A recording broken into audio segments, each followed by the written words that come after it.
fake news. Turner.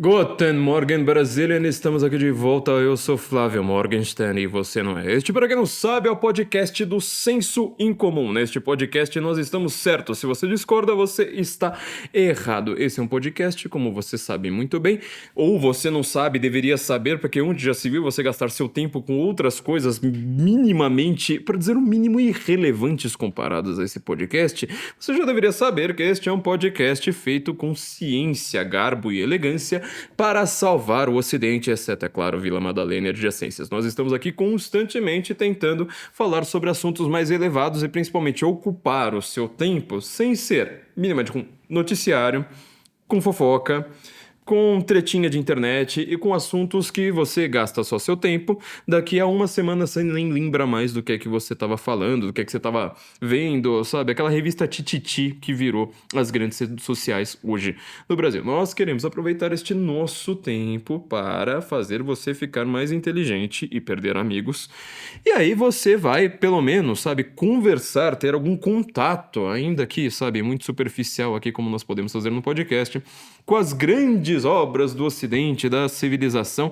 Assim nós vamos tentar, né, mais uma vez, né, salvar o Ocidente, exceto, é claro, Vila Madalena e adjacências, mas conversando com aquela tradição perdida, sabe, escanteada, que é relegada para um canto que a gente não aprendeu na faculdade. Ou seja, a gente entra na faculdade, mesmo que você faça um curso de humanas, mesmo que você faça assim, algum daqueles cursos que, em teoria, vão te dar ali pelo menos um manancial, alguma referência, pelo menos, né, para você lidar com os grandes temas, com os grandes pensadores, com as grandes ideias que foram discutidas nos últimos tempos, ou nos tempos clássicos, mas a gente sabe que isso aí não acontece. Bom, então a gente tenta aqui apresentar um pouco melhor,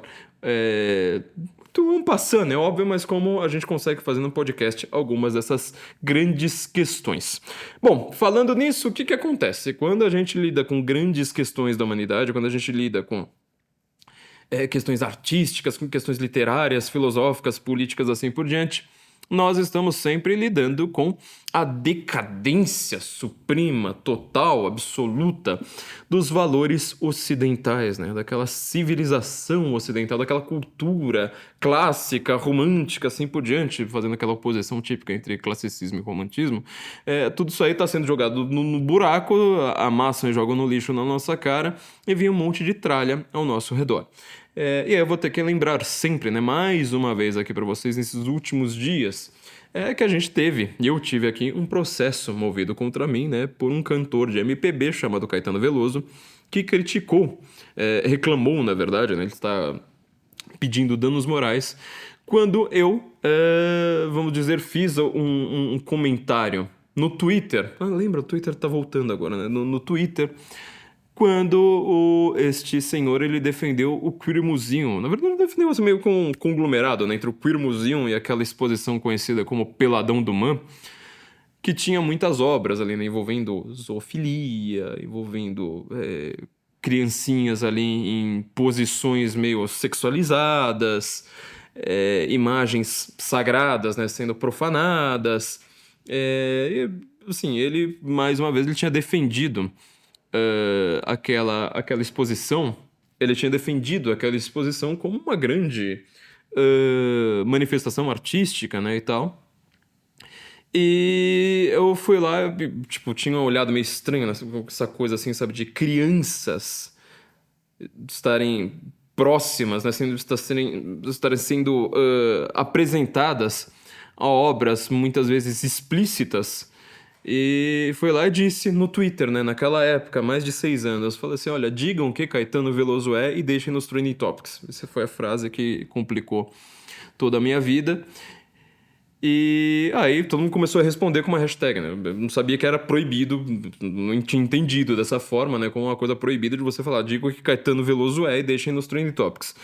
Acabei sendo processado e agora a gente tá nos últimos embargos. Eu quero, assim, sabe? Tô fazendo uma vaquinha aqui, pedindo pra vocês uma vaquinha pra gente conseguir pagar esse processo. Ele tinha pedido R$200 mil, a gente só conseguiu abaixar para R$120 mil. E agora eu quero, assim, colocar o último embargo aqui, vai ser o último embargo, agora, a única possibilidade que a gente tem antes desse processo ser encerrado, para ver se a gente consegue falar assim, olha, vamos ver se a gente, sei lá, tem uma mudança na mentalidade do tribunal quanto a esse processo. E aí, se a gente conseguir isso, a gente vai pegar esse dinheiro que vocês deixem um Pix aqui específico e vamos mandar para criancinhas vítimas de pedofilia. Caso a gente não consiga esse dinheiro, vai para o Caetano Veloso. Vou colocar o vídeo aqui para explicar para vocês. Olá, eu sou Flávio Morgenstern. Talvez você saiba que eu fui processado por um cantor chamado Caetano Veloso após a defesa que ele fez do Queer Museum em Porto Alegre. Eu escrevi no Twitter: digam o que Caetano Veloso é e deixem nos Trending Topics. Isso foi considerado a criação de uma hashtag que o ofendeu. Ele me exigiu R$200 mil em danos morais. Na primeira instância, nós conseguimos reduzir este valor para R$120 mil. Na segunda instância, isso também foi mantido. Agora nós estamos na última movimentação do processo. Como eu não tenho esse dinheiro, eu estou aqui criando essa vaquinha para pedir a sua ajuda para conseguir pagar este valor que ainda vai ser acrescido de correção monetária. Então o que eu pretendo é o seguinte: caso nós consigamos agora, na semana que vem, ter pelo menos uma redução do valor desse processo, o dinheiro que eu arrecadar com essa vaquinha, eu pretendo doar para instituições de caridade que cuidem de crianças vítimas de pedofilia. Caso eu não consiga, esse dinheiro, do contrário, vai para a conta bancária de Caetano Veloso. Nosso último argumento, agora, na terceira instância, é o seguinte: o mesmo tribunal que me condenou a pagar este dano moral de R$120 mil, mais correção monetária, ele exigiu indenizações menores para casos até que envolveram morte. Por exemplo, no mesmo dia do julgamento do meu caso, no mesmo dia, foi exigido R$100 mil, menos, né, por um erro médico que resultou no falecimento de uma adolescente de 15 anos. 4 outros casos foram citados, né, na nossa defesa. Em outro caso, um bebê que sofreu cegueira por erro médico conseguiu uma indenização no valor de R$53,2 mil. Um outro caso de um acidente que causou a perda permanente dos movimentos da mão direita de um trabalhador gerou a indenização de R$50 mil.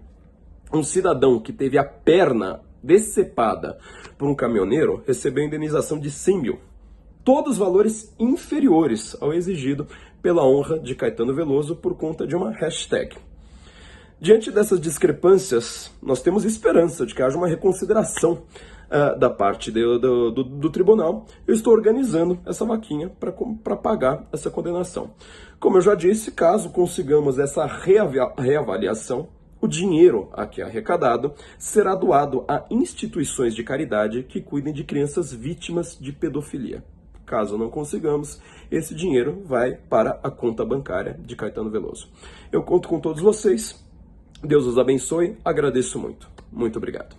Bom, gente, então estão os casos aqui, né, os exemplos aqui dados, tudo muito bem detalhado, mas o que eu espero mesmo é que a gente consiga, né, com o último embargo neste processo, tem alguma, sei lá, uma possibilidade de revisão ali pelo tribunal, para a gente pegar esse dinheiro que foi arrecadado agora, deixar um Pix separado para essa vaquinha, para a gente mandar esse dinheiro para criancinhas vítimas de pedofilia. Eu achei uma instituição aqui em São Paulo que ela lida, né, com algumas vítimas de abusos sexuais, e achei bem curioso que ela lida bastante com criancinhas haitianas, né, pessoal que sabe, né, que o Haiti é um país muito pobre, muito complicado, já foi muito, né, consagrado aí em músicas do passado, então eu quero cuidar das criancinhas do Haiti, quero cuidar das criancinhas vítimas de pedofilia, de abuso sexual, lá do Haiti. É uma instituição que ela, inclusive, tem um modelo que é como se fosse assim, você adotar uma criança, não é trazer para casa, não é verdade assim. Eu só quero falar assim, olha, se você der uma quantidade, uma quantia mensal, essa instituição ela vai cuidar de colocar essa criança na escola, cuidar, né, da alimentação e tal. E ela, inclusive, vai te dando um report, né, vai te dando ali um relatório falando assim, ó, a criança continua na escola, a criança tá indo bem, olha, então seu dinheiro aqui tá sendo bem gasto. Então, minha última tentativa, né, com esse embargo, esperamos que a gente consiga mandar esse dinheiro para as criancinhas do Haiti. Senão, a gente vai pagar para o Caetano Veloso, né? Bom, vamos lá, vamos continuar, então, o que a gente tem falado aqui no podcast nos últimos tempos, tenho tentado fazer uma coisa meio encadeada, né? Falando algumas questões meio sociais, culturais, civilizacionais, daquela civilização, sabe, que tem sido constantemente atacada, históricas, assim por diante. A gente sempre resvala, obviamente, nas questões culturais, literárias e artísticas, que são mais relevantes, né? Ou seja, uma forma a forma superior com a qual os seres humanos conseguem interpretar a realidade, então passar, né, esta interpretação, né, isso que eles conseguiram enxergar da realidade para as próximas gerações. É por isso que a gente sempre fala que a questão, sei lá, uma questão política, uma questão, às vezes até econômica, às vezes uma questão histórica, ela passa inteiramente por uma questão cultural anterior não, né? Ela perpassa, tipo, é anterior, é durante, é depois, assim por diante. Quer dizer, a cultura, ela tá em cima disso. A política, sei lá, questões diplomáticas, questões econômicas, elas são bolinhas, né? São, tipo, microcosmos dentro de um ambiente cultural muito maior. Quando a gente vai falar sobre a nossa grande crise cultural, a gente tem falado disso aqui, sabe, constantemente voltando, fazendo alguns episódios, nos aprofundando aqui um pouquinho mais nesta questão, a gente vai sempre notar que houve uma grande mudança na arte, nas questões culturais, literárias, assim por diante, principalmente na passagem do século XIX para o século XX. Eu já falei 1 milhão de vezes para vocês que este período, acho que daria pra gente passar a vida inteira estudando o que aconteceu ali, pra gente conseguir perceber por que o século XX foi dessa forma e principalmente por que o século XXI está sendo dessa forma. E uma coisa que eu sempre chamo atenção também é o fato de que, assim, se na passagem do século XIX para o século XX houve mudanças que são políticas, econômicas, sociais, etc., mas são principalmente, começa como uma mudança cultural gigantesca, a meu ver, no século XXI, principalmente a partir do ano de 2020, nós estamos começando a ter uma nova crise cultural gigantesca. Com crise eu quero dizer o seguinte, a palavra krisen em grego, ela, assim, obviamente grego vai ter sempre uma polissemia, ela significa, entre várias outras coisas, divisão. Ou seja, uma sociedade que está em crise é uma sociedade dividida. Não é uma sociedade mais coesa. Lembra, eu já falei em vários episódios, né, sobre a narcotirania, porque nossos inimigos se parecem o Scar do Rei Leão, sobre as instituições entre o Estado e o indivíduo. Vários desses episódios eu tava sempre frisando algumas palavras, né? Que uma sociedade normal, boa, sei lá, saudável, ela é natural, orgânica e harmônica. Ou seja, ela nasce, cresce, ela tem um desenvolvimento natural, sem aparecer alguma coisa fora do comum ali que recria aquela sociedade, ou seja, uma sociedade saudável, ela não passou por um movimento revolucionário, por exemplo, né, que você pegou ali meia dúzia de indivíduos numa mesa e falou assim, vamos redesenhar essa sociedade da forma XYZ. Não, ela tem um desenvolvimento razoavelmente natural. Isso não significa que qualquer desenvolvimento natural seja necessariamente bom, né? Mas necessariamente uma sociedade boa, ela tem um certo desenvolvimento natural. Ela é harmônica, ou seja, todos os corpos dessa sociedade, eles têm uma certa harmonia entre si, vão formar um corpo social razoavelmente harmônico também, quando você olha para o conjunto, né, para a somatória ali dos indivíduos.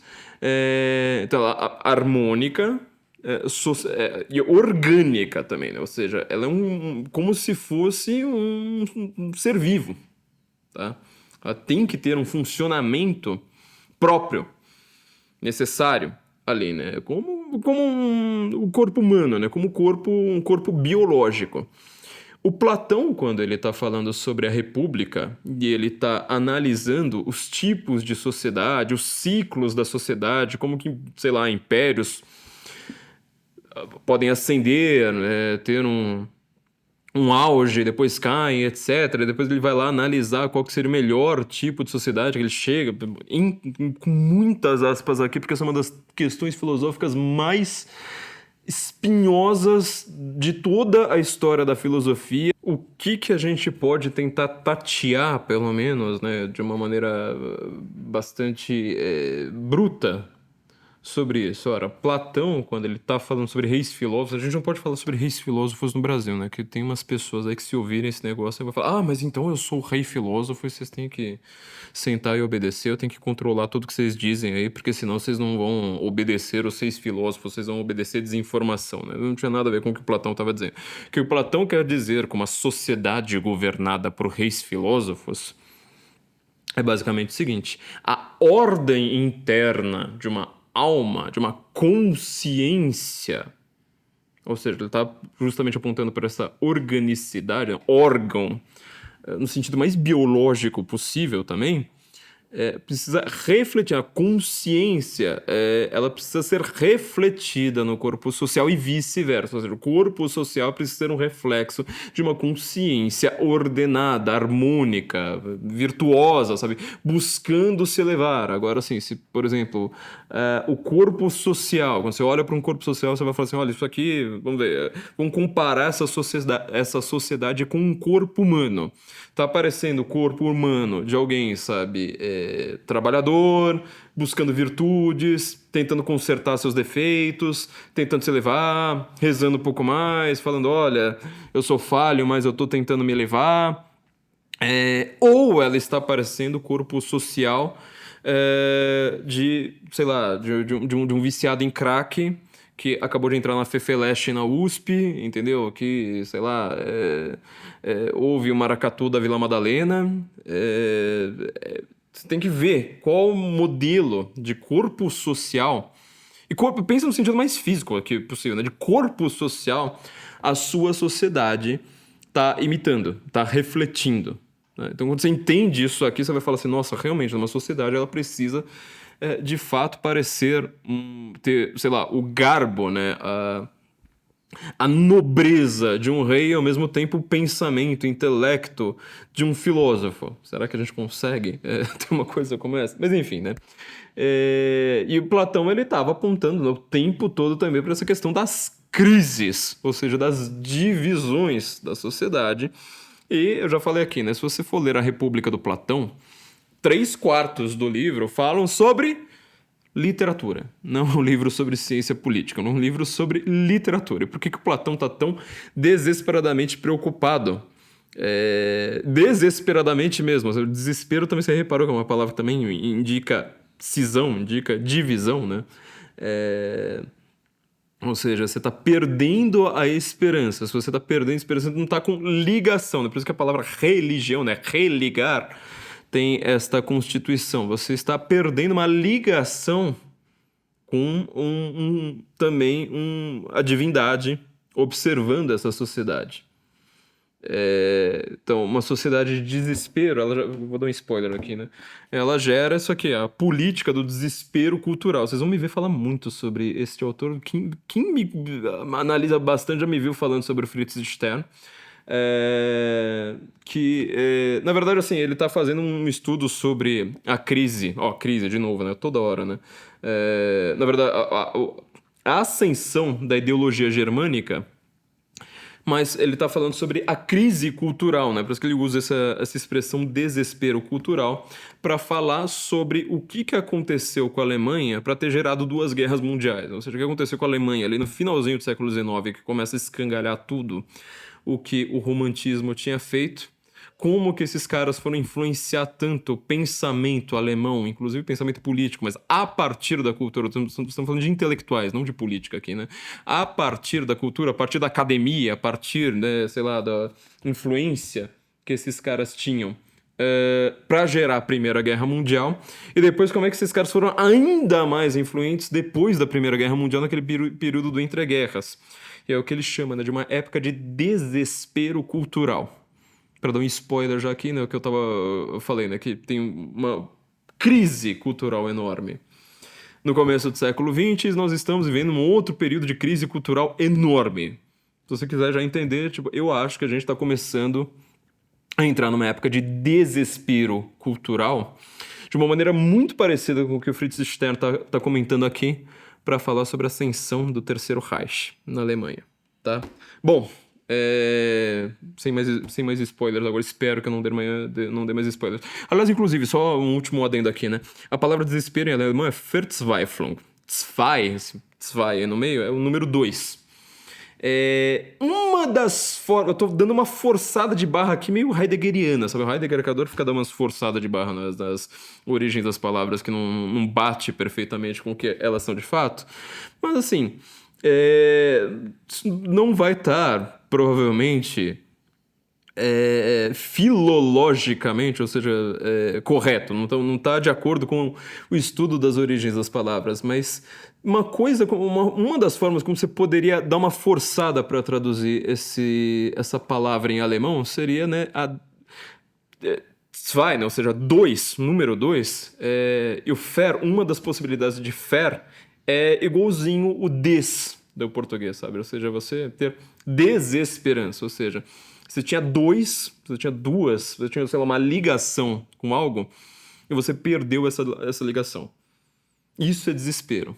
Ou seja, de novo apontando para esse sentido de crise como divisão. Tô dando uma forçada muito, muito radical aqui. Eu duvido que isso filologicamente esteja correto, tá? Mas sempre me chamou atenção nessa palavra. Bom, o que nós temos, então, né? O Platão, quando ele está falando sobre crises culturais, crises políticas, crises sociais, na verdade, ele estava quase o tempo todo falando sobre literatura, falando sobre poetas, falando sobre a interpretação superior daquela sociedade. Quando um filósofo no século XX, como Eric Fögelin, vai fazer uma análise sobre Platão, na verdade ele está fazendo uma análise sobre tudo, né? Mas assim, uma análise sobre a filosofia, a própria filosofia entrando em crise. Mas quando ele vai falar sobre o Platão, qual que a interpretação, que é bastante interessante, que o Fögelin dá para o Platão? Ele fala assim, olha, o Platão, olhando para a sua sociedade, Atenas, lá no século IV a.C., ele começa a reparar que a crise de uma sociedade é uma crise dos símbolos interpretativos da realidade para aquela sociedade. Parece meio complicado. Não é. É uma coisa bem simples. Ou seja, você tem arte, você tem literatura, você tem religião, você tem instituições, você tem a política, você tem a história, você tem a língua, você tem... a própria coesão da sua sociedade, dos seus vizinhos, as instituições que você conhece, sei lá, às vezes o mercadinho do seu bairro, entendeu? Tudo aquilo ali você pode interpretar como um símbolo para você conseguir representar, interpretar a própria realidade. Dá um exemplo mais simples aqui, né? Dinheiro. O que o dinheiro é? Dinheiro é um símbolo do seu trabalho, um símbolo bem mais complexo, ou seja, ele está mostrando se seu trabalho é um trabalho estudado ou não, se o seu trabalho é um trabalho simples, ou se você estudou bastante para aquilo, se ele é burilado, se ele foi bem feito, etc, etc. Em teoria seria assim, tá? Tô falando aqui quase de um mundo ideal.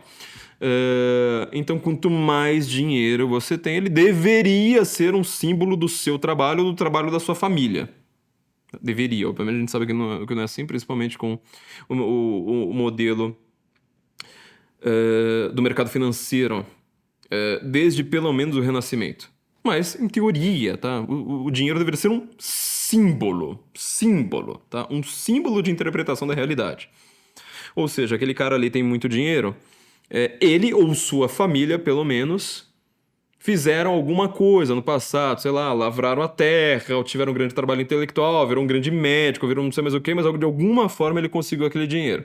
Pode ser de uma maneira também ilegal, né? Tipo, o cara é filho de um bandido. Tudo bem, mas assim, você entendeu que o dinheiro é um símbolo de alguma coisa que você consiga transformar, né? Trocar para um bem da realidade. Ou seja, vou trocar meu dinheiro agora por um carro, vou trocar meu dinheiro por uma casa, por um telefone. Você entendeu? Muito simples, tá? Quando o dinheiro entra em crise? Quando você tem uma crise econômica, é quando este símbolo, ou seja, o dinheiro, ele não tá mais representando aquilo que deveria representar.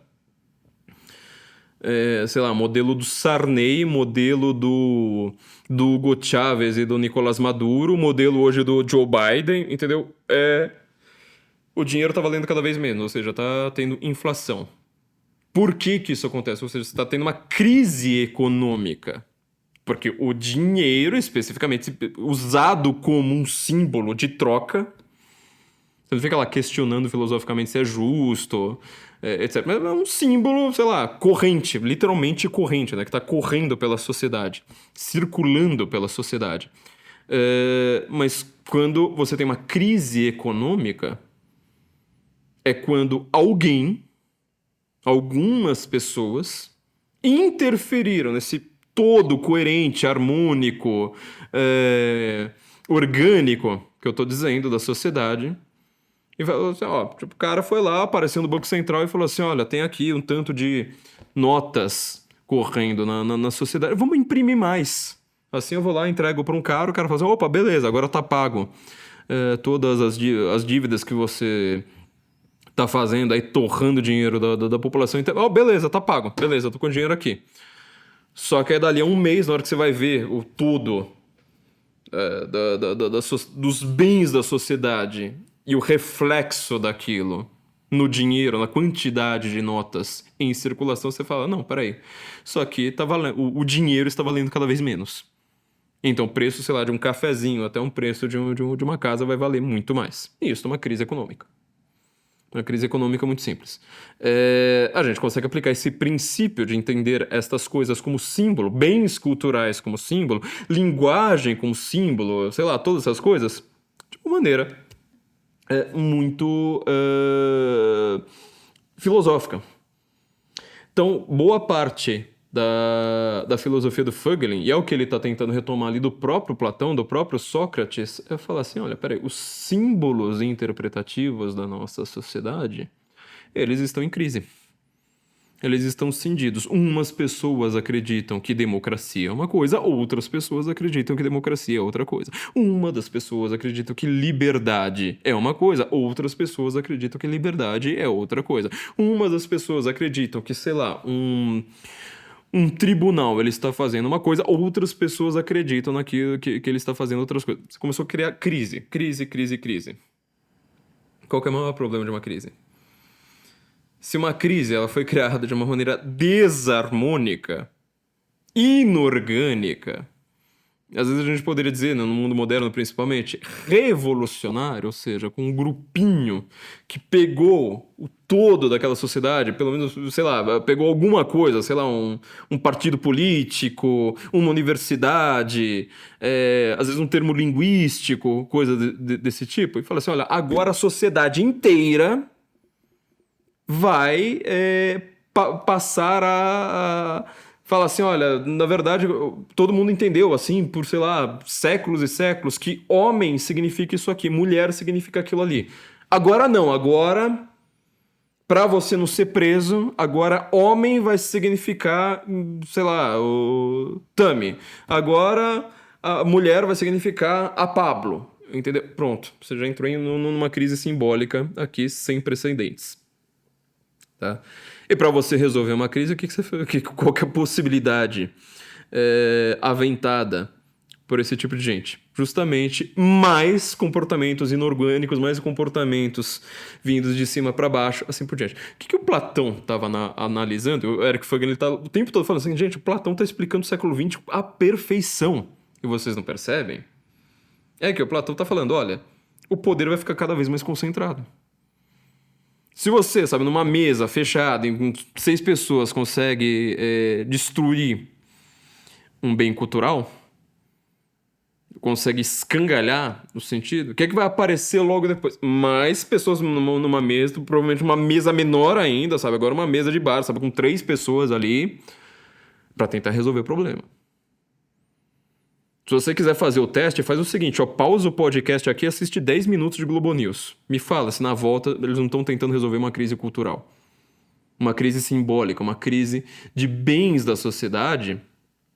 E a proposta colocada, não importando em qual momento você esteja assistindo Globo News na sua vida, A proposta que eles estão dando é falar assim, não, agora, ó, sabe quem vai resolver tudo pra nós? Olha, vai ser o presidente da Câmara dos Deputados. Ó, agora vai ser um juiz lá naquele lugar. Olha, agora vai ser, sei lá, uma comissão do blá blá blá blá blá. Oh, não, agora vai ser uma agência. Falei isso bastante nos últimos episódios, né? Uma agência que ela está apontando aqui com um artigo acadêmico, com estudo, adoro essa palavra, estudos. Os estudos estão mostrando que, sei lá, o aquecimento global, que, sei lá, aquela coisa apocalíptica, né? A gente falou da política da catástrofe no nosso último episódio.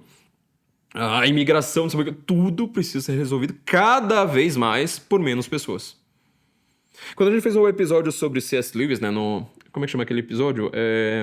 O melhor livro do século XX. O Lewis, ele lá pro finalzinho do livro, acho que é no finalzinho mesmo, assim, talvez seja no último capítulo dele, ele fala uma coisa bastante curiosa, né, no livro Abolição do Homem. Pelo amor de Deus, comprem o livro Abolição do Homem na livraria Senso em Comum, tá? livraria.sensoemcomum.org. Outra forma de você nos ajudar aqui, tá? O que o Lewis fala? Ele fala assim, olha, toda vez que eu vejo o avanço científico, que eles chamam de ciência, olha, outra palavra complicada também, a gente já falou bastante sobre isso, entende-se como o aumento do domínio do homem sobre a natureza. O grande problema dessa frase é o seguinte: não são todos os homens do planeta Terra tendo mais domínio sobre a natureza. São alguns poucos homens tendo um domínio técnico sobre uma parte da natureza e, como consequência disso, eles passam a ter domínio sobre outros homens. E se isso já era complicado em tempos antigos, sei lá, pensa uma coisa simples, sabe? Todo mundo lutava de espadas. De repente, um homem inventa uma arma de fogo. Pronto, ele sozinho consegue destruir um exército inteiro. Período das grandes navegações, né? Todo mundo lê esse período como, tipo, um massacre dos portugueses que chegaram aqui, né, com carabinas, enquanto que os índios só tinham arco e flecha. Quando você vai estudar essa história, você vai ver que isso aí não faz, assim, um menor sentido lógico. Você teria que trazer um navio inteiro só com munição para você conseguir dizimar os índios dessa forma. Não faz sentido. Não teve guerra, né, de carabina contra arco e flecha. Os índios que foram mortos porque português já tinha atravessado o mundo inteiro, tava com vírus da China, da Índia, não sei mais o que. Chega aqui e mata os índios de gripe. Quer dizer, o índio chega perto do português, foi uma guerra biológica, não foi uma guerra de carabina, porque você não tinha como sair dando tiro em índio dessa forma. E não era o objetivo dos portugueses fazer uma coisa como essa. Mas enfim, só fechando parênteses aqui, voltando. Mas, de fato, uma arma de fogo, ela dá um domínio de alguns homens muito maior sobre milhares de homens. E o domínio científico de hoje em dia?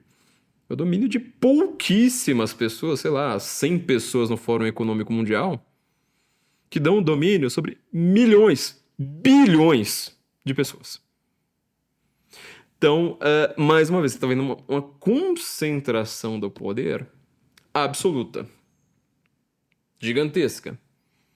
Isso tudo usando termos que eles estão em crise. Por exemplo, ciência, democracia, fake news, verdade. Repara, eles falam de fake news, mas eles não defendem a verdade. Parece que a palavra verdade os incomoda, né? Eles encostam nela assim, sei lá, tomam um choque, alguma coisa desse tipo. Bom, então, voltando aqui à linha condutora do que eu estava dizendo. Grandes momentos de crise, eles são momentos que revelam, tá, que algumas pessoas, em momentos anteriores, tentaram, de certa forma, e conseguiram pegar símbolos daquela sociedade. Símbolo aqui não é só, sei lá, poesia simbolista, não é símbolo, às vezes uma coisa mais factual, sei lá. Quer ver um símbolo interessante pra gente pensar nesse sentido? O chá pro americano na Guerra de Independência Americana. O símbolo do chá, né? Tea Party. Existiu naquela época, eles tentaram recriar, né? Recriaram lá em meados de 2012, mais ou menos, né? Recriaram o Tea Party. que é um símbolo importante. Quer dizer, o chá é um símbolo importante para os americanos. Então não precisa ser uma coisa, sei lá, muito abstrata, sei lá, você que é engenheiro tá falando, não, mas isso aí eu não entendo de ficar analisando Clarice Lispector. Não, é uma coisa bem factual, viu? Bem bruta e física mesmo. Alguns dos símbolos dessa sociedade, eles entram em crise. E aí é que a gente vai ter grandes... não vou usar o termo revoluções, porque necessariamente teria um grupinho tomando poder do que vinha de antes. Mas assim, vamos dizer, uma convolução social muito grande. Quer dizer, todo mundo começa a ter algum tipo de crise, seja ela religiosa, seja ela intelectual, seja ela política, seja ela econômica, ou às vezes várias delas todas ao mesmo tempo. Olha de novo para 2020. Você perguntar, assim, se tivesse toda a minha plateia aqui, eu iria perguntar assim, olha, tem aqui uma listinha de coisas nas quais você pode ter entrado em crise. Você entrou em crise no casamento, você entrou em crise, sei lá, na religiosa, você entrou em crise econômica, você entrou em crise... Todo mundo iria pontuar, sei lá, umas 3, 4, pelo menos, a partir de 2020. O que vem depois, a resposta a essa crise, é o que nos interessa a partir de agora. Então, uma crise geralmente acontece por N fatores, quase nunca por um fator só, não é igual acidente. Acidente nunca acontece por uma coisa só, são vários pequenos ingredientes ali, uma crise cultural. Então, acontece por vários grandes ingredientes. E as respostas que são dadas são principalmente, lembra? Falei do Platão, né? 3/4 da República do Platão é um livro de crítica literária, não é sobre política. Então, estão afetando principalmente isso que o nosso professor Olavo de Carvalho chamava de alta cultura, ou seja, os grandes bens culturais, os maiores, as formas mais elevadas de entender a cultura da sociedade, que eles são tanto a interpretação daquela sociedade, a interpretação da realidade por aquela sociedade, né? Passando pela língua, passando pela religião, passando pela sua história, a forma como eles interpretam, pelos mitos, principalmente, tal como também uma relação de mão dupla, né? Ou seja, esses próprios bens culturais, eles também entram em crise. Então, quando a gente vai falar sobre grandes crises, né? Eu estava falando nos nossos 2 últimos episódios, né? Eu comentei que eu interpreto que nos tempos recentes, para mim, as grandes crises, né, envolveram a Reforma Protestante, a Revolução Francesa, a Primeira Guerra Mundial e 2020. Eu evito até citar o termo, porque ainda esse é bem próximo da gente, né? Porque se a gente citar aquela palavra, você já viu o que acontece com o algoritmo. Eles também tiveram crises nos próprios meios, nos próprios bens culturais envolvidos. Quando a gente fala sobre modernidade, principalmente, eu interpreto... Olha, são pelo menos desses 2 livros aqui, né? Um deles eu já me ouvi falar bastante, que é A Sagração da Primavera, e aqui no Fritz Stern, mas assim, são muitos e muitos e muitos livros falando sobre o que aconteceu no século XX. Quase todos eles vão apontar para um país, a Alemanha.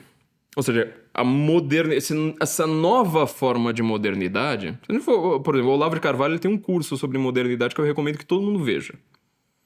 Ele vai falar sobre as raízes, né, dessa crise cultural da modernidade. O que ele está chamando de modernidade ali é uma coisa a partir do Renascimento. Renascimento não precisa nem falar, né? Itália. Você tem que olhar lá para a Itália, ver o que estava acontecendo. Isso que nem era um país, é um conglomerado, literalmente, cultural, não sei, um conglomerado linguístico, de, sei lá, comportamentos coletivos que a gente chama de Itália. Tá, geograficamente, facilmente localizável, até porque ele fica apontando para fora da Itália, como se fosse uma grande baía, né? Vindo para fora da Itália ali, da Europa, com aquela bota. Quando a gente vai falar sobre o segundo grande momento, você tem a Reforma Protestante. Eu, inclusive, chamaria de Revolução Protestante pelo que ela causa politicamente. Tá? Depois você tem a Revolução Francesa, França. Só que a Revolução Francesa, especificamente, apesar de nós falarmos a França, a Revolução Francesa, ela não fica na França. Ela é uma revolução europeia. Onde ela consegue, de fato, fazer essa revolução É principalmente na França que é o primeiro país europeu, depois dos Estados Unidos, é mesmo o primeiro país europeu a se tornar uma república. Mas as mudanças da Revolução Francesa não ficam circunscritas ao território francês. É que ela politicamente, e apenas no sentido político, ela se mantém basicamente na França, nas suas colônias, assim por diante, né? Tem uma cena famosa, isso é citado em muitos autores. Eu conheci isso pelo Vladimir Safatli, que vergonha, não falar um troço desse. Daniel tá dando risada aqui. Que ele... Puta, agora eu não lembro em qual livro dele. Acho que foi... Eu não lembro. Mas o... eu acho que é um artigo dele, né? Que ele começa contando essa história. Que quando estavam as guerras napoleônicas correndo pela Europa, né? Ou seja, vamos agora conquistar a Alemanha, vamos conquistar a Inglaterra, não sei mais o quê, e transformar todos esses países em repúblicas e depois ter o Napoleão como uma espécie de imperador, né? Imperador república. Olha a ironia da Revolução Francesa, ela é muito complicada de ser entendida de uma maneira simplificada. Mas uma das coisas que eles foram fazer batalhas marítimas, principalmente com a Inglaterra, ao redor do mundo, e principalmente afetando os lugares que a França tinha colônias. A França, até hoje, só você observar geograficamente, ela tem colônias em lugares próximos aonde a Inglaterra tinha colônias. Então você olha para as Antilhas, tem a Antilha lá, beleza. Pertinho tem a Jamaica. Opa, cada um ali é de um desses países. Oriente Médio. Oriente Médio, você sabe que foi um termo inventado no meio da Primeira Guerra Mundial. Oriente Médio, ou seja, naquela época que ainda existia o Império Otomano. Quais eram as zonas, vamos dizer, zonas de influência, mas também de colonialismo político entre Inglaterra e França? Um país um do lado do outro. O Líbano é meio francês, boa parte do Líbano fala francês até hoje.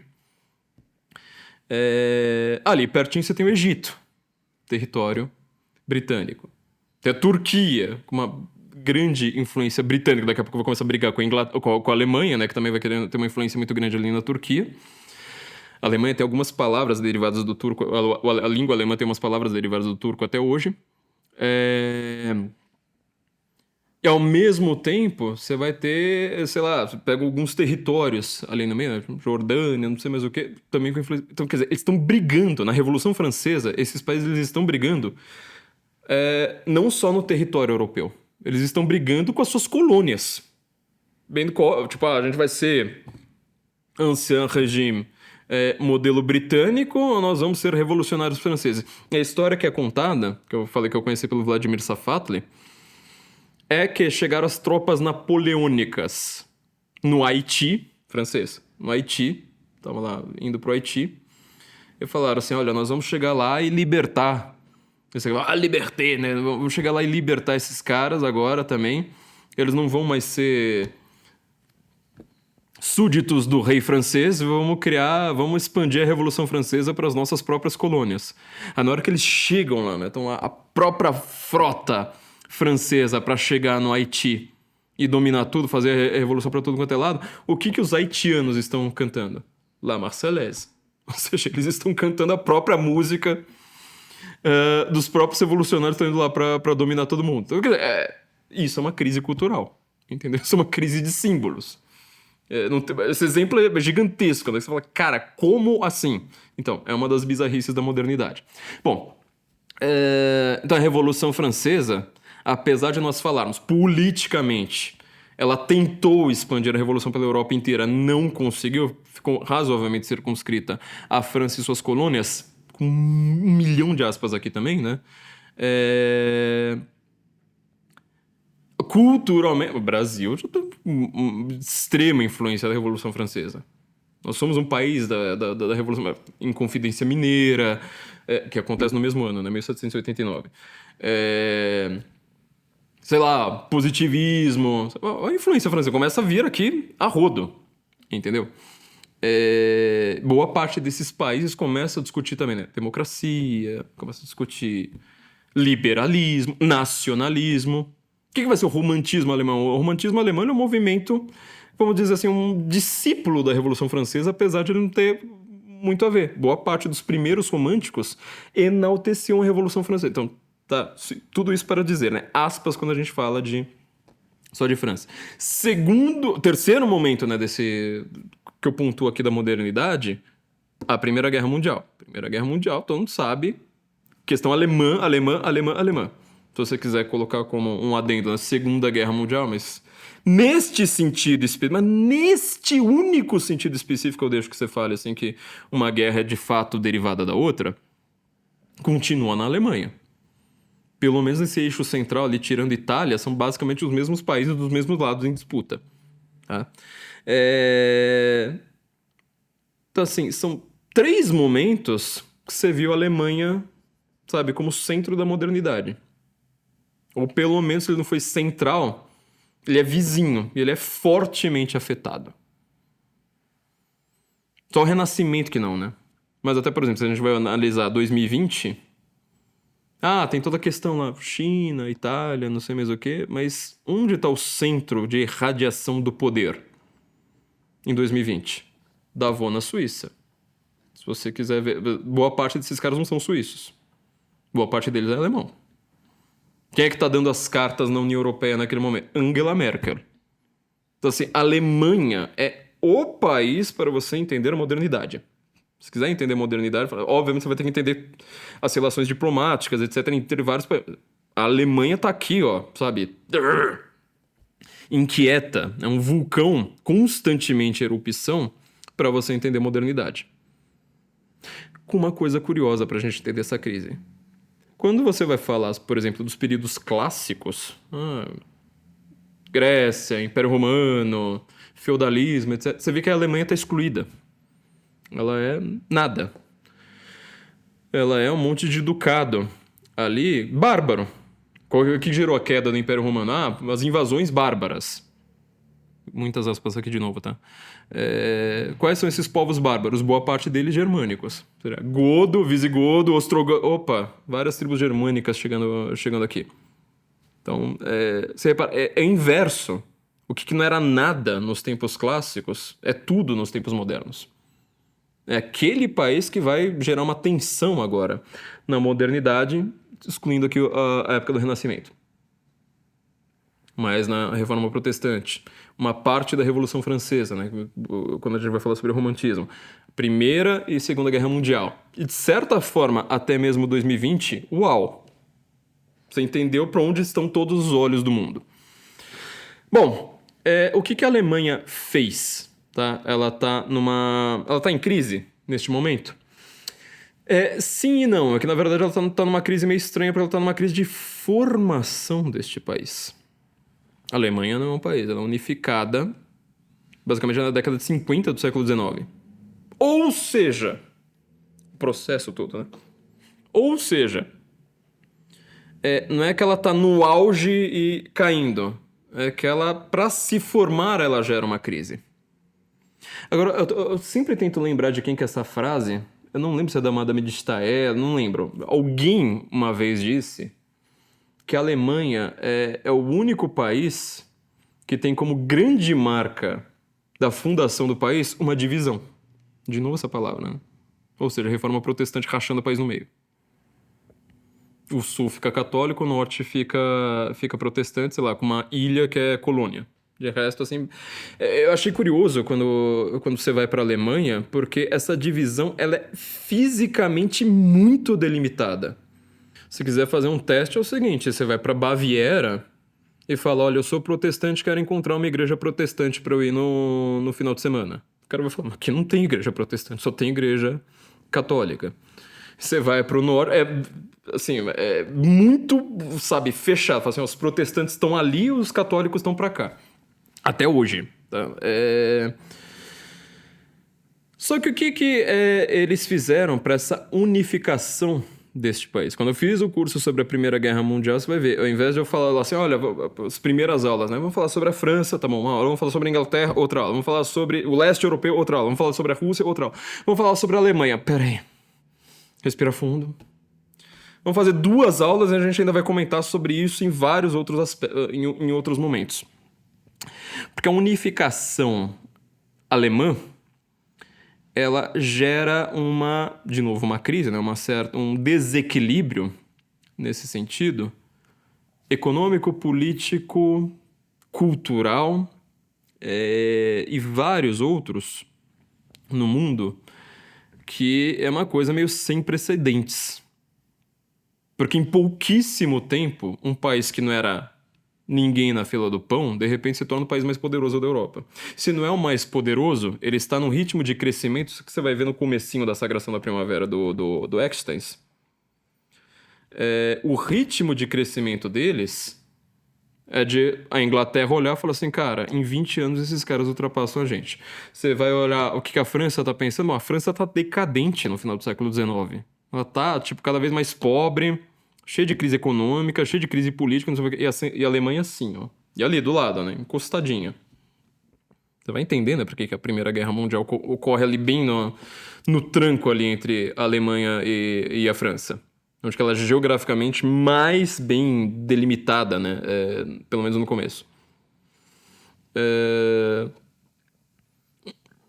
E essa ascensão é uma ascensão de um país moderno. Tá? Não é a ascensão de um país, vamos dizer, muito orgânico, muito harmônico, como eu estava dizendo. Não é muito platônico nesse sentido, né? Bom, o que acontece? A resposta alemã a esta, vamos dizer, quase um ressentimento que eles têm de outros países europeus é uma resposta que ela vem em todas as frentes. Ela é economicamente muito forte. Você pode reparar quantas teorias econômicas vêm. Aqui eu vou falar do complexo alemão, ou seja, de todos os países que falam, todos os países germânicos, né, de população germânica. É Marx, é escola austríaca, a social-democracia também surge lá, né? Que ela vai ficar famosa lá economicamente, assim, bem delimitada com a Inglaterra. Mas não, também surge com a Alemanha. O nacionalismo, tudo ali metido no meio. Um cara que pouca gente conhece no Brasil é Arthur Miller, por exemplo, que ele vai criar uma espécie de teoria econômica romântica. Muita coisa ali surgindo. Filosofia. Agora é o país, né? O apelido alemão, é o país dos Dichter und Denker, né? Ou seja, dos poetas e dos pensadores. Eu até falei, né, que depois, né, na época do nazismo, vai virar, né, o país dos Richter und Henker, né, dos juízes e carrascos. Ela começa a dar as cartas. Militarmente, são algumas outras questões que a gente se você fizer nosso curso da Primeira Guerra Mundial, tá? Guten Morgen Go. Vamos ver se ele vai estar no ar até a hora que a gente colocar esse podcast no ar, né? Temos os últimos retoques, mas eu tô meio enrolado aqui. Gustavo, me responda no zap, tá? Bom, enfim. Lá eu explico todos. Militarmente, ela tá querendo virar uma grande potência naval, construindo um monte de submarino, construindo um monte de navio potente para bater agora de frente com a Inglaterra. O que te parece isso? Essa descrição que eu tô te dando. Olha agora pro mundo, sabe? Também, faz uma pausa aqui agora. Olha pela janela e olha pros carros que estão aparecendo na sua vizinhança aí. Fala assim, ó, 5 minutos apareceram quantos carros chineses? Porque assim, na minha época, quando eu era pequeno, tinha carro Chevrolet, Volkswagen, Ford e tinha outra, e a Fiat. Era basicamente isso que existia no Brasil. Agora você olha assim pra fora da sua janela, a maior parte dos carros vão ser alemães, italianos e americanos, ou vai aparecer tipo uma renca de carros chineses. Aparecendo um atrás do outro. Haval, sei lá, sei lá, essas marcas chinesas que estão aparecendo. Você reparou que a Alemanha estava fazendo o papel que a China está fazendo hoje? Olha a atenção.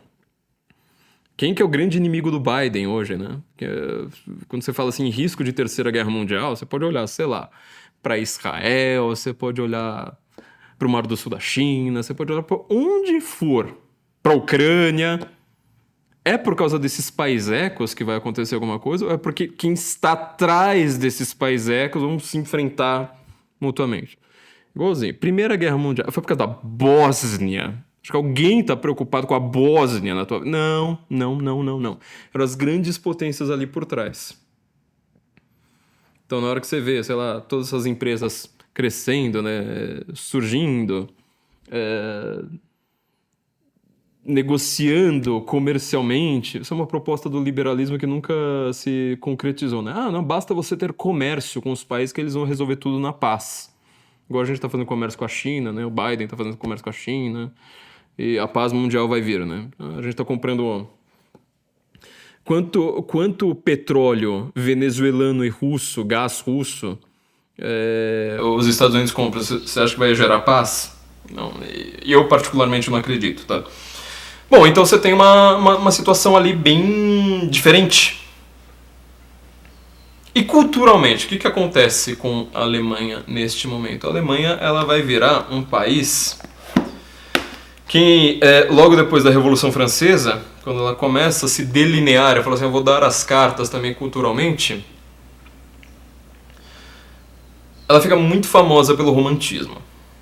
E o que é o romantismo? Eu falei agora há pouco, né, que se você... Eu já falei isso também naquele episódio sobre clássicos, né, fiz uns 2 episódios sobre os clássicos, acho que até também no episódio sobre o melhor livro do século XX, né, que a gente estava falando sobre a Abolição do Homem, do C.S. Lewis. Comprem todos esses livros, né, do Fagel, do Olavo, A Sagração da Primavera, esse aqui do Ítalo Calvino também, para quem gosta de literatura, as 6 propostas para o próximo milênio que eu vou comentar daqui para frente, lá na livraria Senso em Comum, tá? livraria.sensoemcomum.org. Ajude-nos a pagar as nossas dívidas, porque a gente precisa da sua contribuição quando você coloca uma mão na consciência e outra mão na carteira, para a gente continuar fazendo o nosso projeto. Bom, e qual que é o que significaria de fato esse romantismo alemão? De um país que assim, ele é muito marcado por esse ressentimento, né? Eu não sou uma grande potência entre grandes potências. E entre aqui no sentido geográfico, ou seja, tenho a Rússia de um lado, tenho a França do outro, e eu não sou quase ninguém. Então, quer dizer, culturalmente, desespero culturalmente, uma das marcas desse país surgindo é o ressentimento. Isso é uma coisa interessante pra gente pensar hoje, qual que são as marcas da nossa cultura hoje, né?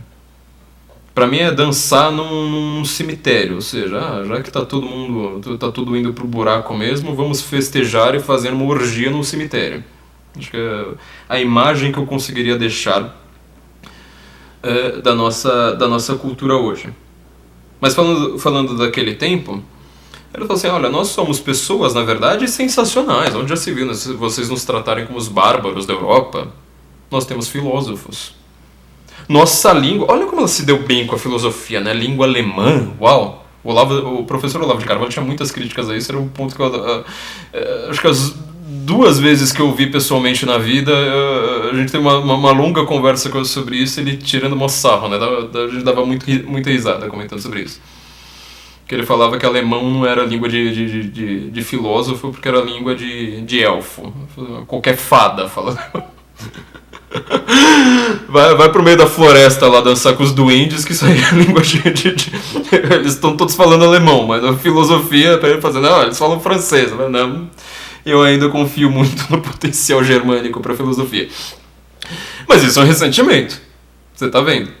Só que eles estão criando grandes coisas. O que é a grande marca do romantismo? A marca individual. Essa grande separação que a gente faz entre o clássico e o romântico. O clássico segue a forma. O clássico segue os grandes modelos consagrados. O clássico, aquela adequação entre a inspiração individual colocada dentro das grandes formas clássicas. O clássico está constantemente fazendo uma referência aos mitos gregos, à Bíblia talvez, né? Mas principalmente aos mitos gregos quando a gente fala sobre cultura artística, né? Seja, sei lá, na literatura, na escultura, no que quer que seja. E o que é o romântico? O romântico é o gênio individual. Dichter denken é um genie, né? Tipo, os poetas, os pensadores e os gênios. Ou seja, eu invento uma coisa aqui meio da minha cabeça. Sabe? Escrevo uma coisa com formas completamente novas, às vezes sem formas, criada ad hoc para a poesia que eu estou escrevendo. pro tipo de obra artística que eu estiver fazendo e fica por isso mesmo. E eu vou ser enaltecido não agora como aquele cara que respeitou o grande cânone. Por exemplo, Camões, ele, você vê lá, a primeira linha dos Lusíadas é praticamente a tradução portuguesa, com o ritmo da língua portuguesa, da Eneida do Virgílio, né? O poeta, canto, todas as suas obras, etc. O Camões ele vai fazer mais ou menos a mesma coisa, né? As armas, ao invés de ser as armas Virunque, né? Do varão,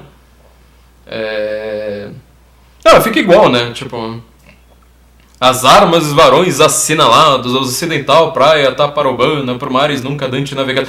Pô, é a forma clássica. O cara tá fazendo a Eneida em português. Vai ver se um Goethe faz uma coisa dessas. E olha que um Goethe, ao contrário do que as pessoas pensam, ele é ele participou, aliás, depois ele fez outras coisas também fora, mas ele participou num período que é chamado de classicismo de Weimar. Ou seja, já que nós somos um grande país, nós precisamos também ter os nossos clássicos. Só que logo ele também vira romântico. Ou seja, olha a confusão que é esse país. Olha a zona que a gente está criando. A crise cultural da qual nós estamos bebendo no século XX. Então esses caras todos, tá? Eles estão criando uma coisa muito baseada no gênio individual. Uma das críticas, por exemplo, que o nosso professor Olavo de Carvalho faz muito aos alemães, e ele tem um pensamento muito parecido, não estou querendo dizer muito parecido com o meu, mas eu quero dizer assim, um pensamento que não é discordante do que eu estou falando aqui. Ele fala assim, não, a Alemanha naquele período está cheia de gênios. Muito do que a gente teve, assim, sabe, de coisas boas, sabe, retomada, sei lá, dos clássicos, do tomismo, etc. Nós devemos sim aos alemães. Mas eles fazem muitas coisas fora da caixinha, entendeu? Em sentido filosófico, por exemplo, para de ter metafísica. Agora a filosofia não tem mais metafísica. Você vai buscar a verdade com outras formas de investigação. Vai chegar até a fenomenologia. Você pode reparar que depois, né, sei lá, até uma santa como Edith Stein, ela vai fazer uma espécie de dialética, né, de uma síntese entre São Tomás de Aquino e Edmund Husserl. Mas você não tem mais metafísica na Alemanha. Veio Heidegger falando, isso aqui é metafísica, tipo, joga no lixo. Você começa a ter outras formas de interpretação da realidade. Filosoficamente, artisticamente, politicamente, culturalmente. A gente pode dar uma rápida olhada em algumas delas. Antes de partir para isso, vamos só ouvir um recado da nossa querida doutora Ludmila Lins Grillo, que tem um recado especial aqui para os ouvintes do Guten Morgen. Oi, pessoal, tudo bem? Ludmila Grillo falando aqui. Eu estou passando aqui no Senso em Comum para dar um recado para você que deseja migrar para os Estados Unidos, Portugal ou Espanha e não sabe nem por onde começar. Você que está assustado com a insegurança jurídica no Brasil, com a instabilidade política e econômica, ou você que simplesmente quer vivenciar novas experiências profissionais e pessoais no exterior, entre em contato com a Imigrex Global. A Imigrex Global é uma empresa sediada na Flórida e especializada em imigração de brasileiros nos Estados Unidos, Portugal e Espanha, com atendimento 100% em português. Além dos vistos mais tradicionais baseados em trabalho e qualificação, a empresa também atua em asilo político e tem expertise nesses casos que envolvem o Brasil. Se você está interessado e quer saber se você é elegível para um dos vários tipos de visto disponíveis, manda uma mensagem para o WhatsApp +1 407 490 1897. Repetindo, +1 407 490 1897. Então tá aí o recado da doutora Ludmila Lins Grillo. Você que tá querendo fazer uma vida nova, tá querendo emigrar, tá querendo se salvar, inclusive, das anarcos-tiranias que apareçam por aí, você pode contar com os serviços da Imigrex, que é especialista, inclusive, em casos de imigração política, né? Ou seja, de perseguidos políticos que queiram sair do país e refazer a sua vida em um lugar melhor, com mais liberdade, com uma constituição que limite o poder do Estado e não o poder dos indivíduos e dos cidadãos, né? Bom, vamos lá. O romantismo, a meu ver, é um dos temas, assim, que é... Primeiro que lugar, que é uma delícia a gente estudar sobre o romantismo. e ele é, assim, interessantíssimo por mostrar de fato o que está acontecendo com o mundo. Ou seja, muitas das melhores coisas que aconteceram recentemente nós devemos ao romantismo, e muitas das piores catástrofes, a gente tá falando da Alemanha, tá? No século XX, nós também devemos ao romantismo. Então, assim, o que é bastante interessante de estudar aqui é que ele não permite aquela dicotomia. Sabe, nós contra eles, esse lado tá certo, aquele maniqueísmo que nós temos geralmente com a história. Quer dizer, ali tá tudo misturado, as melhores ideias com as piores ideias, tudo ali ao mesmo tempo. E eles, a grande marca da Alemanha, tá, da Alemanha intelectualmente falando, nos últimos séculos, foi a marca, então, do gênio individual, tá? O gênio individual. E aqui eu queria só fazer um comentário rápido aqui sobre esse livro do Ítalo Calvino, 6 propostas para o próximo milênio, de 1988, o ano em que o Calvino faleceu, tá?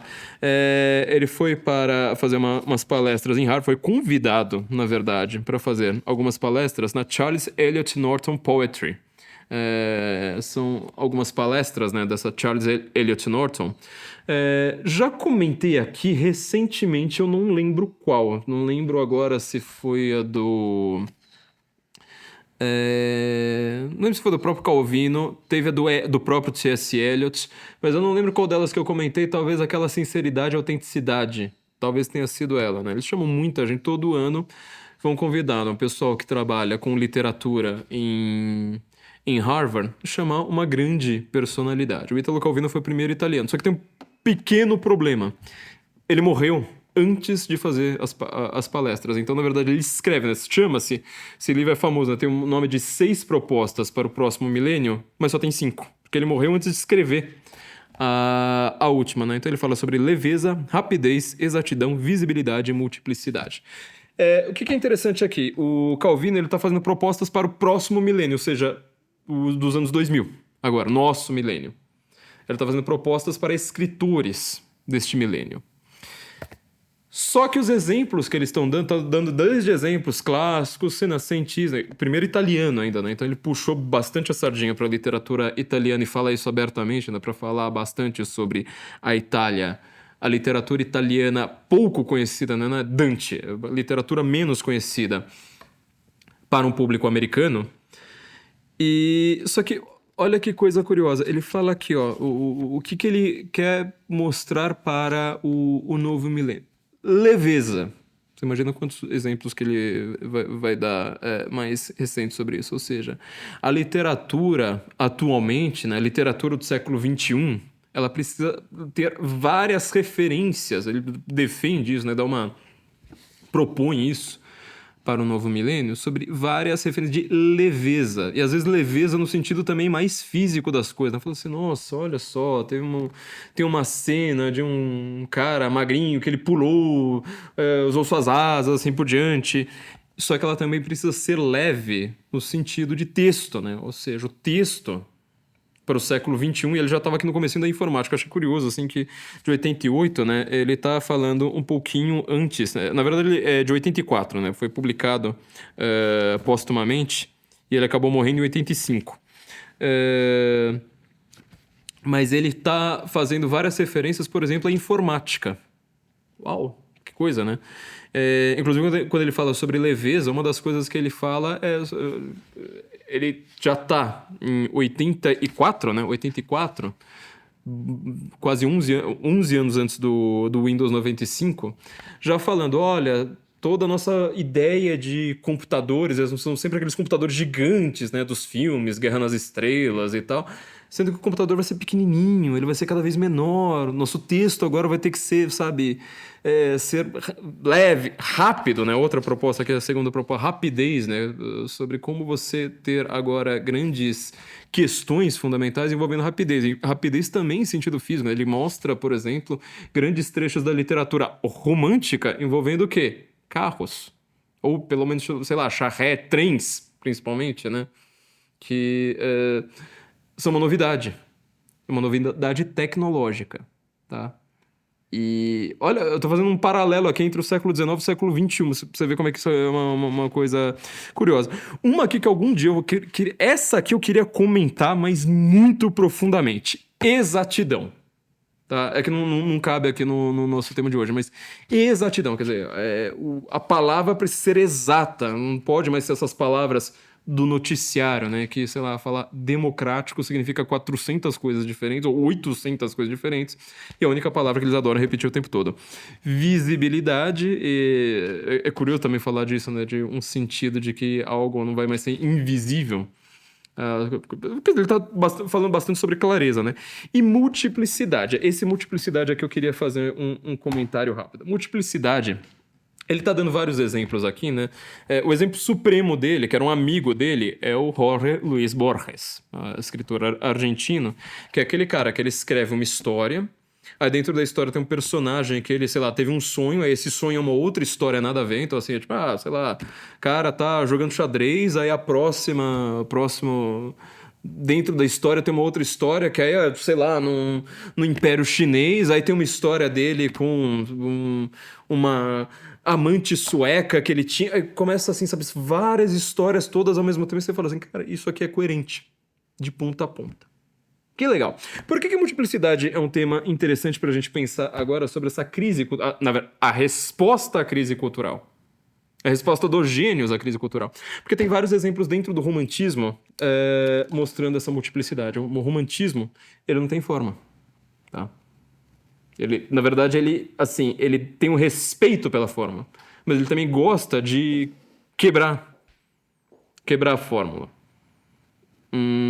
Um exemplo que coisa que me vem à mente aqui agora, né? Por exemplo, um livro do A.T. Hoffman, que é se não me engano, As Confissões do Gato Moore. É um livro sobre o Gato Moore, que é um escritor. E o que o Gato Moore é? Olha que interessante pra gente pensar nisso, porque eu vou chegar numa questão bélica aqui logo. O Gato Moore olha a história, é um gato que escreve livros.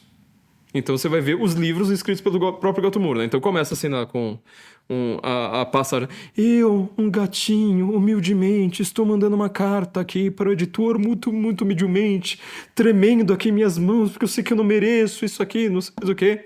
Daqui a pouco na página do lado bom, eu sou o melhor gato do mundo, né? Obviamente esse livro aqui vai ser premiadíssimo, não sei mais o quê. A próxima página. Não era pra ter publicado aquela página, era só pra ter publicado a primeira. Bom, aí começam várias histórias. De certa forma, cada capítulo é uma história completamente diferente. E todas terminando pela metade, que você não sabe como é que ela vai terminar, você não sabe pra onde que ela vai, assim por diante. Você repara que isso aqui é uma quebra com a forma literária, mas por que tem essa quebra e por que é interessante a gente pensar numa dinâmica de crise social? Porque isso é uma resposta artística a vários problemas, a várias novidades, inclusive tecnológicas, que estão surgindo naquele período. Só que nós estamos falando dos gênios, tá? Estamos falando de uma época em que a pessoa que era mais influente na sociedade era o poeta, era o escritor, era o pensador.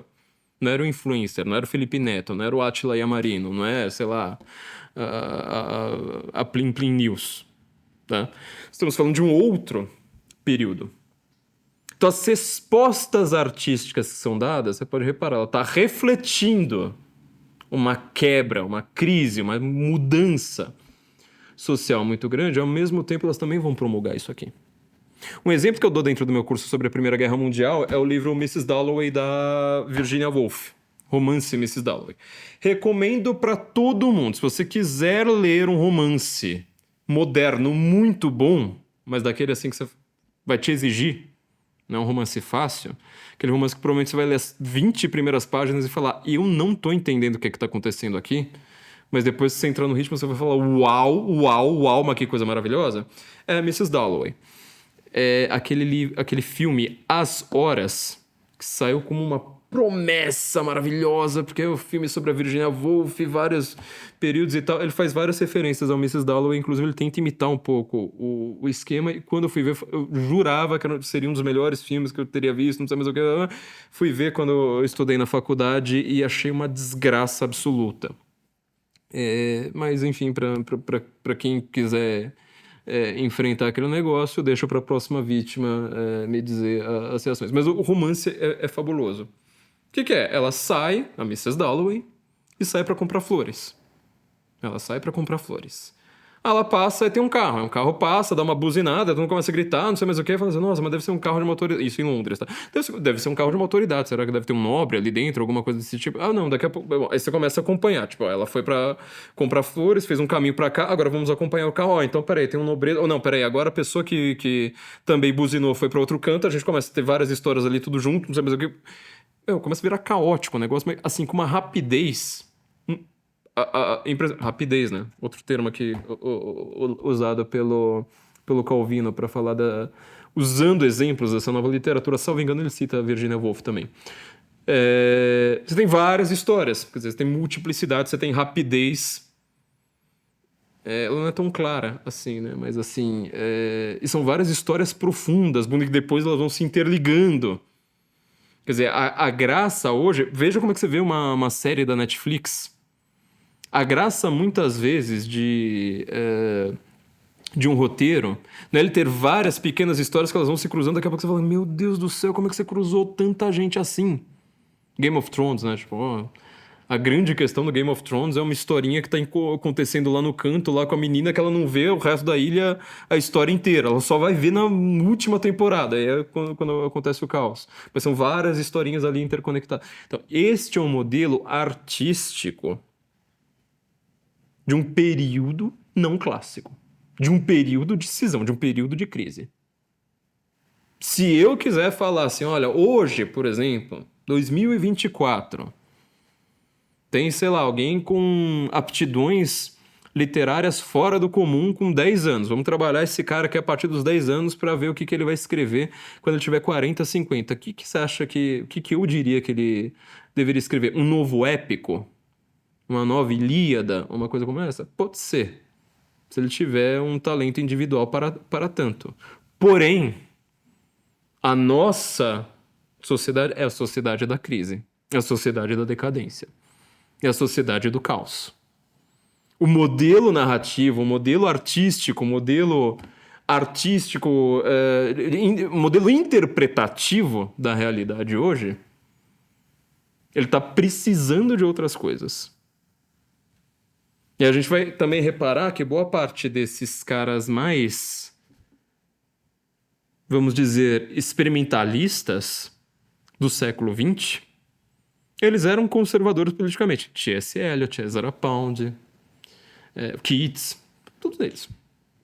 Extremamente conservadores politicamente. Quer dizer, a arte estava precisando de uma outra coisa. Outra coisa que aparece aí nesse momento, Kafka. Pelo amor de Deus, Kafka, não precisa nem falar muita coisa. É o grande clássico de um mundo assim, que o modelo dele eu sempre falo, ele escreve, principalmente se você pegar o texto em alemão, ele escreve, é uma literatura sem graça. Ele está imitando uma máquina de escrever numa delegacia, numa repartição pública. Então o personagem foi até a janela, ponto. Virou-se para cá, ponto. Perguntou, ponto. Cá, você tem pertences nessa casa? Ponto. Tudo duro, assim, sabe? Não é aquela frase longa, solta, com cadência. Ele tá imitando o tempo todo a repartição pública. Um inquérito da Polícia Federal. É isso que o cara tá fazendo. O cara tá fazendo literatura dessa forma. Quer dizer, é a literatura da decadência. Literatura, assim, de um mundo hoje que fala assim, cara, a burocracia é tão acachapante que nós precisamos de novas formas de interpretação da realidade. Bom, tudo isso para dizer o seguinte. Voltando aqui mais uma vez a um dos meus livros preferidos, que é A Sagração da Primavera, da Mauldred Eckstein. A Primeira Guerra e o Nascimento da Modernidade, né? Que ele já está usando modernidade no sentido, eu diria, modernismo, tá? Entendendo modernismo. Ele tá, assim, se você acha que também é um livro sobre guerra, igualzinho a República do Platão, né? Você vai chegar até, sei lá, até a página 100, pelo menos, é sobre arte, balé, não sei mais o que, daqui a pouco tem um longo trecho, aí lá pela página, sei lá, 200 e... sei lá, quase 300, não, um pouquinho antes da página 300, aí volta a falar de arte, aí daqui a pouco só arte, de repente notícia de jornal, isso é um livro de história do século XX, tá? Também, você vê, você tem que lidar com N temas tudo ao mesmo tempo. Bom, Sagração da Primavera, o que o Moldris Extens está falando aqui sobre o... Por que a modernidade começa na Primeira Guerra Mundial e por que ele está falando tanto de arte? Porque a arte, neste momento, este gênio individual, ele é tanto um denunciador da decadência, um denunciador dessa era de crise, como ele é um participante. Olha a dificuldade que a gente tem aqui. Para quem não sabe, por exemplo, se você ler o livro de Isaías na Bíblia, é um livro exatamente assim. O Isaías está criticando aquela sociedade lá, israelitas, não sei mais o que, blá, blá, blá, e basicamente é uma confissão. Ele tem o formato de uma confissão falando, eu fiz parte de tudo isso aí. Então eu fiz parte, desacreditei em Deus, fui para esborne, é exatamente dessa forma. Aqui ele está dando, por exemplo, arquitetura. Começa falando sobre arquitetura, né? Nova arquitetura parisiense. A gente, quando vai para Paris, a gente só vai ver os lugares neoclássicos e os clássicos mesmo, né? O que estava em voga ali na passagem do século XIX para o século XX? Justamente, né, o novo teatro ali do Champs-Élysées, o novo teatro parisiense, que ele é o quê? Até uma vez eu estava conversando com o Daniel sobre isso. Passa na frente de qualquer polícia militar em São Paulo. Prédio da Polícia Militar é exatamente igual. Prédio dos Bombeiros é exatamente igual. Parece um templo teosofista, né? A linha toda retinha, tudo... O ocultismo agora é o ocultismo kitsch. Ele é o ocultismo todo floreado, né? O exemplo do Daniel foi melhor, né? Lembrar da loja Além da Lenda dos anos 90, né? Lembra quando você falou isso? Aquele negócio assim, o duendezinho, agora tudo, sabe, tudo anão de jardim. Então, é esse o novo modelo. Bruxaria... bruxaria de shopping, entendeu? É bruxaria de shopping, é isso aí. É teosofismo, é ocultismo. É ocultismo, assim, sabe, todo clean, sabe? É símbolo cabalista estilizado, entendeu? Todas as coisas, toda assim, clean.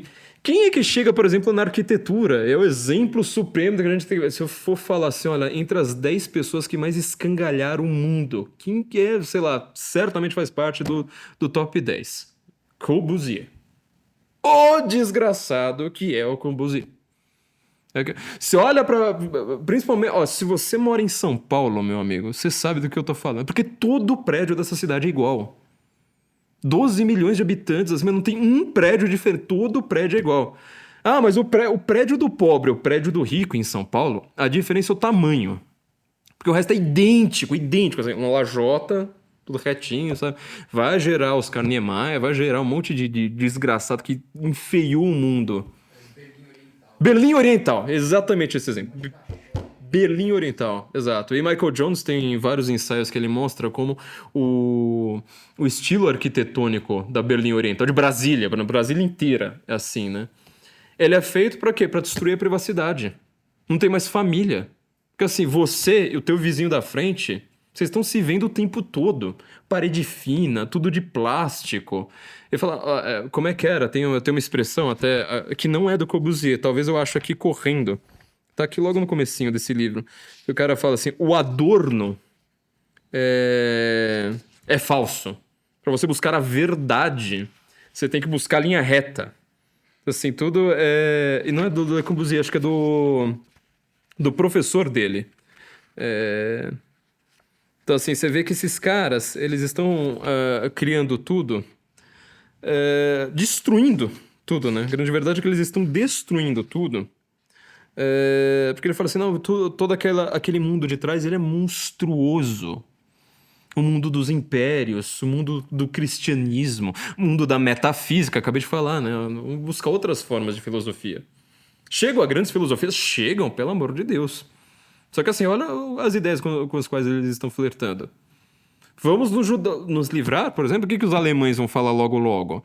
Eles vão falar que eles querem se livrar das influências judaicas. E aí você já sabe para onde que a gente está caminhando. Olha o tamanho do perigo. Então, assim, uma coisa que é curiosa é o ponto... vamos tentar chegar a uma conclusão aqui. é o seguinte: boa parte dessa vanguarda, desta inovação, deste rompimento com a tradição, aquilo ali, tudo que você estuda para você passar no vestibular, né? Dadaísmo, surrealismo, tudo que vai aparecendo no século XX. Expressionismo, impressionismo, sei lá, todas aquelas vanguardas europeias. Já reparou que vanguarda é um termo militar? Vanguarda militarmente parece ser uma coisa bem ruim, né? Tipo, tá vindo a vanguarda aqui, os caras estão vindo pra atirar e destruir tudo pelo caminho. Aí quando você fala vanguarda em termos artísticos, que maravilha. Vamos agora só curtir a vanguarda. Por que vocês ouvem músicas ultrapassadas, ouvir Beethoven? Não, gente, agora isso aqui tá ultrapassado. Pra você chegar nos Beatles e dos Beatles chegar na Anitta também são 3 passos, tá? Mandar um abraço aqui pro meu amigo Felipe Trelli. Mas são 3 passos. A gente sabe disso aí muito bem. O que a gente teve na passagem do século XIX para o século XX como uma coisa tão grotesca que foram tantas mudanças tecnológicas, sociais, políticas, econômicas, não sei mais o quê, tantas ideologias em comum, e não em comum também, mas todas elas falando, cara, o mundo do século XIX já era. Você pode ser um saudosista, você pode ser sei lá, um vanguardista, você pode ser o que... Mas, assim, é um fato da realidade. O mundo do século XIX, adeus. Você teve séculos e séculos de monarquias, de países, impérios ali, com seus sobrenomes mais ou menos comuns.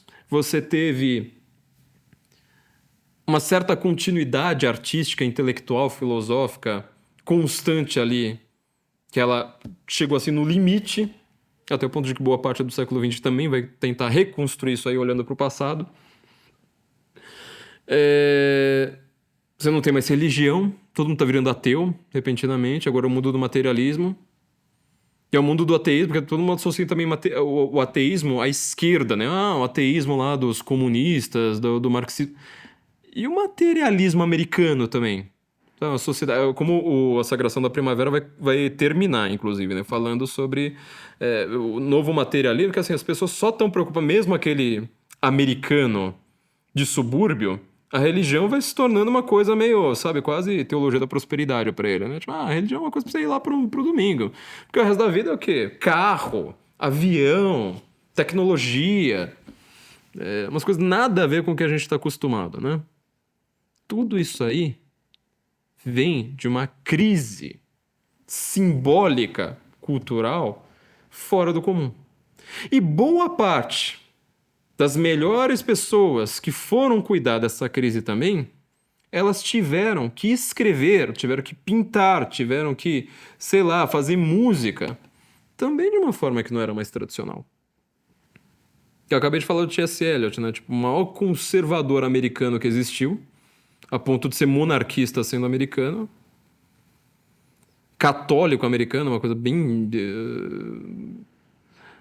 incomum lá para o período dele. E ele escrevia poesia que hoje se chamaria de extremamente vanguardista, a ponto de ela ser difícil de ser lida. Essa crise cultural, ela vai gerar alguns efeitos na Alemanha que a gente vai poder chamar até de um período de desespero cultural. Eu jurava que eu iria falar sobre esse livro. Eu falei, não deu tempo. Ainda vamos nos aprofundar nele logo. Do desespero cultural. O desespero eu falei várias vezes aqui no começo. Desespero é falta de ligação. Desespero é quando você não tem mais conexão entre uma coisa e outra. Sabe quando você entra num museu hoje? Já teve essa experiência? Você entra no museu, vê um monte de obra e fala assim, tá, mas isso aí não resolve os problemas políticos que eu tô lidando. Isso aqui não resolve, sei lá, a minha preocupação com o PL das fake news. Isso aqui, pra mim, é uma coisa ultrapassada, porque o que a gente busca como beleza no mundo hoje é, sei lá, enfrentar um show do Imagine Dragons. Isso é uma parte desse desespero cultural. Ou seja, nós cada vez mais estamos nos desconectando da arte, da cultura, dos bens que tem uma continuidade histórica. Fala assim, olha, isso aqui é a mesma coisa, sei lá, desde que a Alemanha foi feita, desde que a França foi feita, desde que, sei lá, o Brasil foi criado. Tem uma continuidade. Nós somos, sei lá, povo dos cruzados, etc, etc. Não, tudo aqui vai indo para o espaço. A gente vai deixando o que é no lugar. Simplesmente. É como diz o famoso poema do T.S. Eliot, The Wasteland. Uma terra completamente devastada e que a gente vai ter que plantar agora. Não se esqueça, além da vaquinha pro Caetano, nós também precisamos do seu Pix para manter o podcast no ar. Ó. É um Pix diferente daquele lá. Aquele lá dá pra vaquinha do Caetano, flaviomartinstrade@gmail.com. Para manter o podcast no ar, nós estamos pedindo esse Pix duplo aqui para vocês nesses dias. Para manter o podcast no ar, flaviomorgan@sensoincomum.org. Assim a gente vai conseguir voltar a falar sobre alta cultura, sobre grande filosofia. Vamos fazer mais umas continuidades sobre isso, achei que daria tempo hoje, mas assim você vai conseguir manter o podcast no ar, colocando a mão na consciência e a outra mão na carteira. Nos vemos na semana que vem. Guten Morgen em Brasília. Encha o nosso rabo de dinheiro e salve o Ocidente.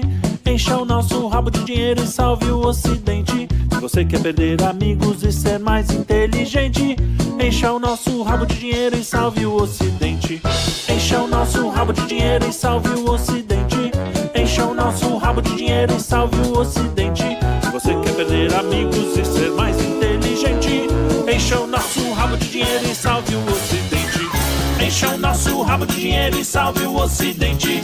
Encha o nosso rabo de dinheiro e salve o Ocidente. Você quer ficar bonito, garboso e eloquente, estar sempre correto, indubitavelmente, contar boas piadas esporadicamente, fazer aquele crush, te amar perdidamente.